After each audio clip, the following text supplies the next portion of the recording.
Hello and welcome to WJTS in.form. I'm your host, Bill Potter, and we're very honored to have in the studio with us Congressman Larry Bucshon, who is making a run through the area, and we're just very pleased that he stopped by. We'll be talking to him tonight and tomorrow night here on 18 WJTS. Congressman, welcome to the show. Thank you for showing up. Well, yeah, thanks for having me back. We are glad that you're here. Now, we're honored to have you here because you just received a very important, significant award. The National Association of Manufacturers gave you an Excellence Award. They did. Could you explain what that was? Well, that's because I'm a big supporter of manufacturing and the manufacturing sector in our country, and my votes in Washington, D.C. are consistent with that. I consistently support legislation that makes regulations appropriate and scientific and make sure that they're not hampering our manufacturers' ability to do their work and to continue to make products here in America, as well as tax-related issues that help American companies be successful and compete internationally. So I'm honored to receive the award from the National Association of Manufacturers, and I'm a big supporter of the manufacturing sector. And you received that award in Pike County. I did, yeah, at Stella Jones, which is a corporation that treats railroad ties, and it's right here in Indiana. Who would have known? But they supply about half of the railroad ties that are used in the United States, wood railroad ties, as the rail industry is constantly upgrading their infrastructure. I think that's the funny thing about any place you live, probably in the country. Sometimes we don't even know what's in our backyard and the important part that they play in manufacturing or healthcare throughout the nation. And sometimes it's just right here, and in Pike County you have that. I think that's very true, and that's one of the things that I think I've been most surprised about being a member of Congress is when you get out into the communities and see what we're actually doing and what things we're doing on behalf of not only the people that live locally, but on behalf of our country, really. And so Indiana is strong in manufacturing, and that's why I continue to support the sector. With manufacturing, I think sometimes people think, well, you know, manufacturers, they make enough money. They got it made. We don't need to be helping them, but people don't realize that jobs are created because of manufacturing. That's correct. They're job creators, and they create good paying jobs that support their communities and support our country. And that's why it's so important, especially right now, that we continue to manufacture things in the United States. We've lost some manufacturing jobs over the last couple of decades, but I tell you, I'm optimistic we're going to gain some of those back if we can do some policy in Washington, D.C. that helps make us competitive internationally, and I think we're on that pathway.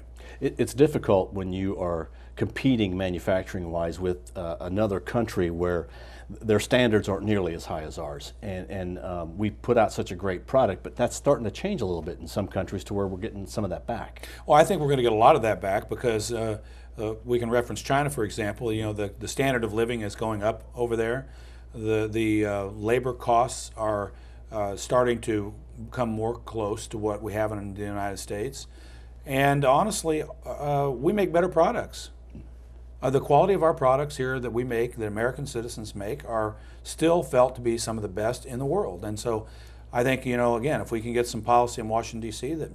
that promotes what our companies are trying to do, rather than hindering their ability to manufacture, we're gonna have a renaissance here in our country. And that's kind of one of the things you're back here in this area to do, is to see a facility like Kimball, which I think you're going to tour tomorrow. I'm going to be there for lunch today and over at Kimball, and I've already toured many of the manufacturing facilities around this area, you know, and other companies around this area like Jasper Engines, for example, which is very important to Du Bois County in this community. So since I've been in Congress, I've made a concerted effort to find businesses that in my district and go there and talk to the people that are actually creating jobs. And I think it's so important as a representative to make sure you understand what's happening in your community, and that's why we're going to be there. Well, you're also going to take a tour of the Huntingburg Airport, which is, you know, one of the hidden gems, I think, for Du Bois County to have a great airport that we do. But they're looking to improve that. They are, and the thing is, I'm on the Transportation Committee and the subcommittee in Congress that oversees the airports and the FAA, and I think that, again, since I've been in Congress, I have visited many of the airports in the district. And I'm excited to get out to Huntingburg Airport and see what their proposed plans are and how they want to expand their business and what kind of service they provide to this community, which is very important. You know, access to the air is very important for businesses if they're going to compete. I guess air is becoming more and more important for manufacturers and for businesses, especially since things are going high tech.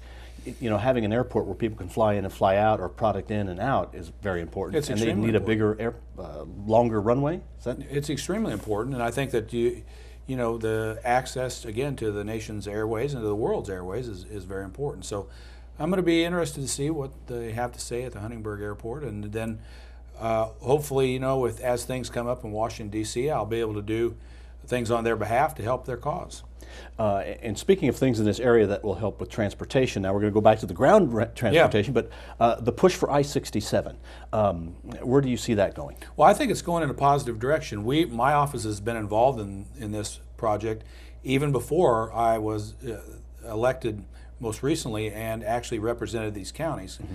I felt it was important for the region that we have somebody from my office be part of that committee, the I-67 Coalition, as just a member of that committee that was an observer, not an active participant, but observed the process and offered our input.